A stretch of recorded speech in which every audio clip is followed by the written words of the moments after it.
Hello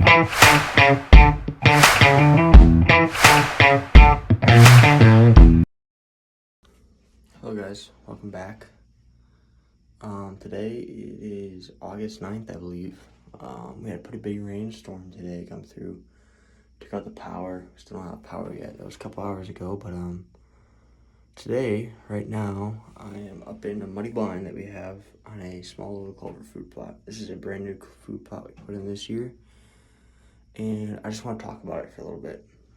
What the plot is, why I decided to put a food plot here, and how we went about it. And I also want to relay it to hopefully, compare it to a situation that you might be in, and hopefully this fall you can get this plot going similar to this in a way and have hunting success. So the beginning of the story, let's backtrack about 7 years. I was maybe 10 at the time, 10 or 11, and we had a pretty big storm come through, a tornado. Wiped out, this was a huge popple area, and a lot of those popples got knocked out, actually most of them. We came in here, we got logged, but there was still just a lot of dead wood in here, and we knew everything was gonna, regenerate on its own, except there was this one little spot right here that just never got going. There was so many rocks and just dead wood that never really shot up. So we decided to put a blind here 2 years ago, and just to see what this was like. There really is not a good spot for a tree stand, so we decided to get this muddy blind right in here, and we noticed that this is a great deer bed right in here. All around this 360 there's deer bedding in here, and with that we decided maybe this isn't a bad spot to put a food plot. And we thought about it. There's a lot of rocks, a lot of stumps in here, so we decided we should probably get a backhoe or some sort of big machinery in here and try to work this up and get all these stumps and rocks out, make a nice clean food plot. But budget wise, it just wasn't really in the equation yet. Still to this day, it just hasn't been. Hopefully next year though, we are looking to expand on this plot. But I decided, well, this spring, I kind of decided. I was doing some shed hunting, and I was looking around here, and I was really looking in here, and I decided, there's a pretty good amount of, it's gonna be a lot of work, but I could get this little spot cleared out. I just wanted to see what would grow. And so it took me 3 weeks, and I took every stick, every branch, all the leaves, all the dead wood, everything. I picked about, me and a couple other guys, we picked about 200 to 300 rocks out of this little plot right here. And it was a lot of work. But, you look at the results now, the befores and the afters, and it looks amazing. When I decided to plant in here, I knew I had to plant in the spring. I didn't know it because with all the rocks in here, there was no way we could get a tractor in here to till it up in the fall.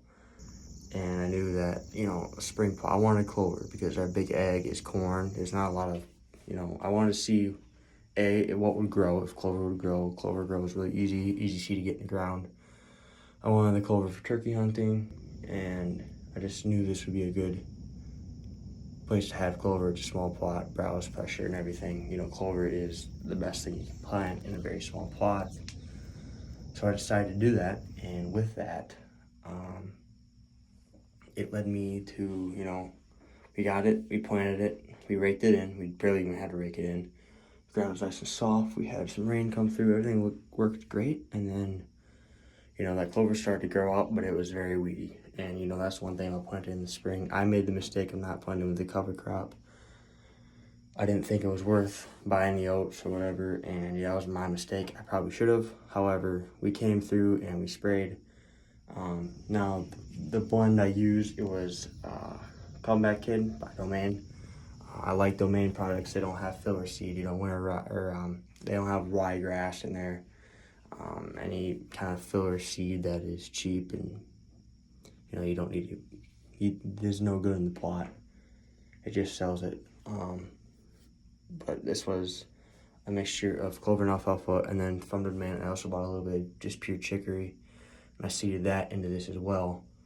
And but we came in here and we sprayed glyphosate alongside a little bit of Roundup in here. And unfortunately, the Roundup we didn't plan on. It was just in the tank at the time. There was a little bit left, and we didn't think it would make a big difference.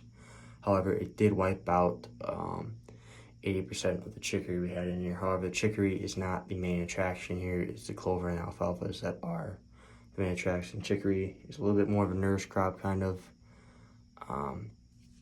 It really just helps it thicken it up. You know, it's pretty tart. It's not a very great bitter. It's a bitter tasting food source. Deer aren't going to eat it. You know, unless it's, you know, way deep into the winter time and there's not much greenery left. They'll dig in and eat that.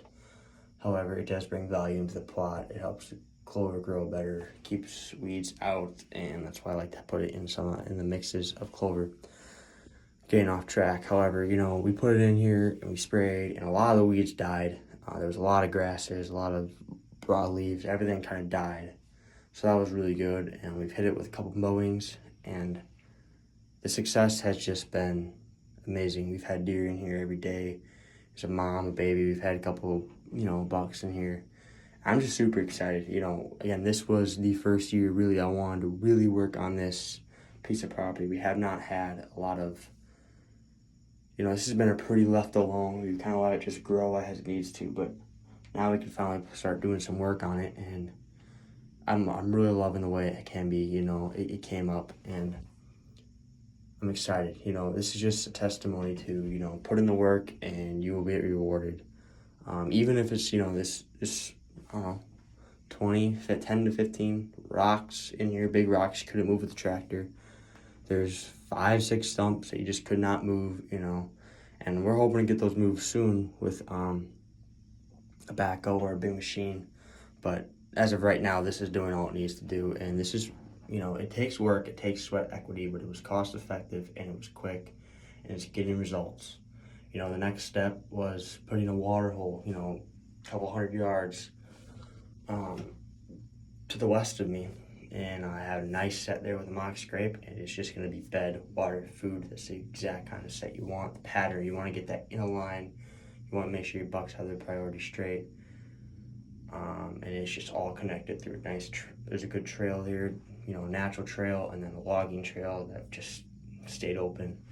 And the next step tomorrow is going to be putting in that mock scrape in this food plot, which should be really cool. But today I just wanted to check the angle of where I need to put that scrape to have a good shot out of this stand. Now, obviously, in the years to come, what I plan to do with this is, obviously, I hope to expand on this with the backhoe. I want to make it a little bit bigger so I can put some more fall food in here, you know, brassicas that aren't as browse, you know, pressure tolerant.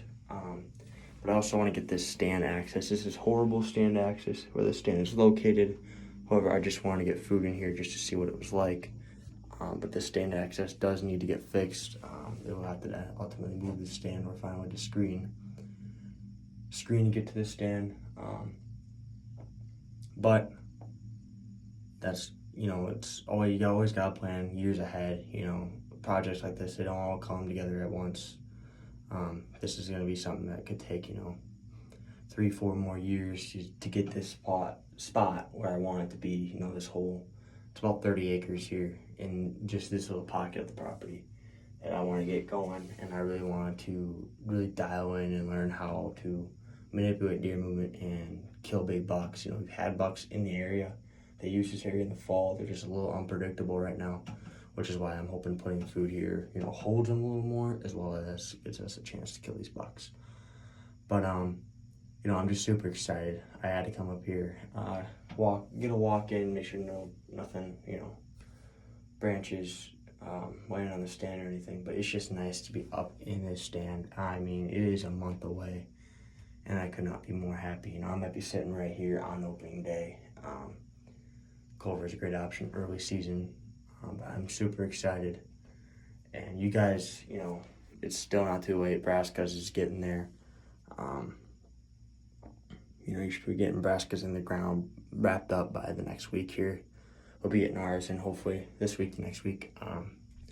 And then your winter rye, your oats should all be going in here. And if you want to do a plot like this, you know, of this size, I would recommend, you know, you want to plant clover in a plot like this. You want to plant something that's going to be browse tolerant. You want something to come up next year. If you want to plant clover in any plot, really, planting in the fall is the best option. That wasn't, or in summer in your fall plots is the best option. That really wasn't an option here. I didn't really think that far. I wasn't thinking about putting a food plot here realistically this time last year, so I really didn't think about it. But that's definitely what I would have done if I would have thought it through a little more. However, I wanted to get food here. I'm impatient, and luckily it worked out. There's a lot of weeds in here though still, so I might go spray a little bit more glyphosate in here. But I would recommend planting oats or winter rye alongside your clover blend in here. You get good fall food alongside a great spring plot next year that you can maintain and manage. And it saves you work in the spring, quite honestly. So, I hope you guys have a great day. You know, make sure you're shooting your bows. It is almost that time of year, and it's really exciting. So, best of luck. Make sure you're getting your deer chores done, and we'll see you on the next one.